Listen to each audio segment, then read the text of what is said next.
Hi, this is Brad Constantine, and this is a podcast recording of the Old Testament.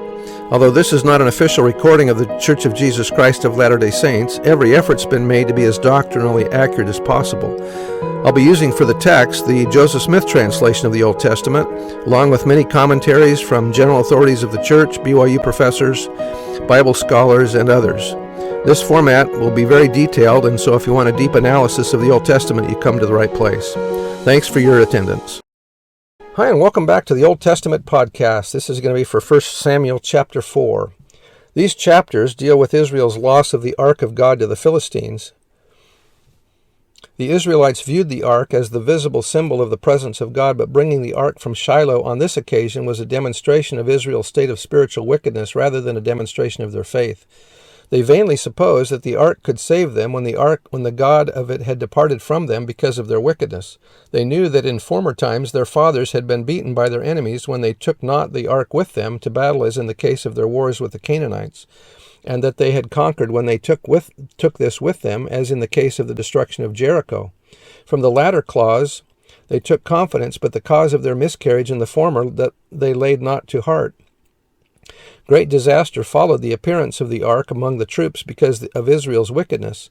Israel suffered a resounding defeat. Hophni and Phinehas were slain, and the ark was captured. News of the capture of the ark and of the death of his sons caused Eli such consternation that he lost his balance on his seat, fell over backwards, and died, thus fulfilling the prophecy that his house would come to a tragic end. Verse 1, And the word of Samuel came to all Israel. Now Israel went out against the Philistines to battle, and pitched beside Ebenezer, and the Philistines pitched in Aphek. And the Philistines put themselves in array against Israel, and when they joined battle, Israel was smitten before the Philistines, and they slew of the army in the field about 4,000 men. And when the people were come into the camp, the elders of Israel said, Wherefore hath the Lord smitten us today before the Philistines? Let us fetch the ark of the covenant of the Lord out of Shiloh unto us, that when it cometh among us, it may save us out of the hand of our enemies. So the people sent to Shiloh, that they might bring forth thence the ark of the covenant of the Lord of hosts, which dwelleth between the cherubims, and the two sons of Eli, Hophni and Phinehas, were there with the ark of the covenant of God. And when the ark of the covenant of the Lord came into the camp, all Israel shouted with a great shout, so that the earth rang again.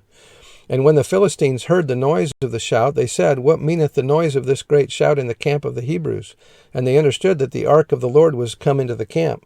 Such an event as the removal of the ark from the sanctuary and its presence in the camp had never happened since the settlement of Israel in Canaan, its arrival betokening to their minds the certain renewal of miraculous deliverances such as their fathers had experienced, excited unbounded enthusiasm in Israel and caused equal depression among the Philistines. But soon another mood prevailed, and that was by Edersheim.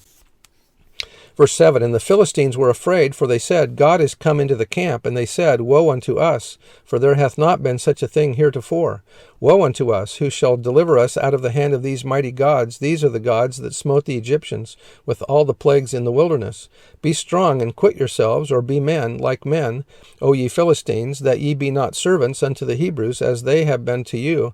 Quit yourselves like men and fight. And the Philistines fought, and Israel was smitten, and they fled every man into his tent, and there was a very great slaughter, for there fell of Israel 30,000 footmen. And the ark of God was taken, and the two sons of Eli, Hophni and Phinehas, were slain. And there ran a man of Benjamin out of the army, and came to Shiloh the same day with his clothes rent, and with earth upon his head. And when he came, lo, Eli sat upon a seat by the wayside watching, for his heart trembled for the ark of God. And when the man came into the city and told it all, the city cried out. And when Eli heard the noise of the crying, he said, What meaneth the noise of this tumult? And the man came in hastily and told Eli. Now Eli was 98 years old, and his eyes were dim, that he could not see. And the man said unto Eli, I am he that came out of the army, and I fled today out of the army. And he said, What is there done, my son? And the messenger answered and said, Israel is fled before the Philistines, and there had been also a great slaughter among the people, and thy two sons also, Hophni and Phinehas, are dead, and the ark of God is taken. And it came to pass, when he made mention of the ark of God, that he fell from off the seat backward by the side of the gate, and his neck brake, and he died, for he was an old man and heavy, and he judged Israel 40 years. Whether we regard verse 9 as the language of the leaders of the Philistines addressed to their desponding followers, or as the desperate resolve of men who felt that all was at stake, this time they waited not to be attacked by the Israelites. In the battle which ensued, and the flight of Israel which followed, no less than 30,000 dead strewed the ground. In the number of the slain were Hophni and Phinehas, and among the booty the very ark of God was taken.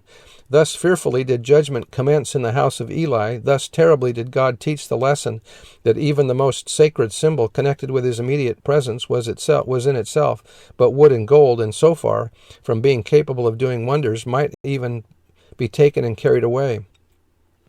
Tidings of this crashing defeat were not long in reaching Shiloh.